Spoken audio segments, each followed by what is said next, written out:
Di masukat ang layo ng narating na milya. Kahit gusto mo matungal, pakiramdam di giginhawa. Para bang ang layo mo na. Subalit kapag nasa kataas-taasan ka na'y natatanaw ko pa. Siguro, kahit yung pinakamataas na bundok na akyat ko na.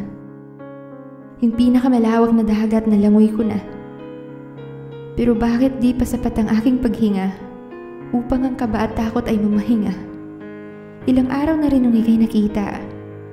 Di ko may kuble yung pag-asa sa aking mga mata. Subalit sa akin pinaalala ng dati tuluyan nagwakas na. Huminga ng malalim. Sisidi ng hangin. Sakit ay palalayain.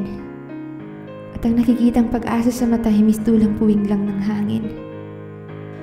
Tinatanong nila paano raw ba tayo nawala. May pagkakaroon ba raw ng di pagkakaintindihang dalawa? Nagkasawaan ba? O sumuko na lamang hudyat ng mayroon ng iba? Sa katunayan kapwa kami dalawa'y piniling magpalaya. Ang bigat, ang mga sakit, ang lahat ng kasinungalingan mapalaya.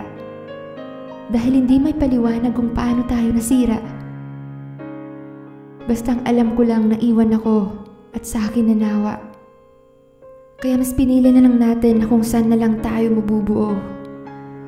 Kung saan mahanap natin yung sayang hindi tinatago.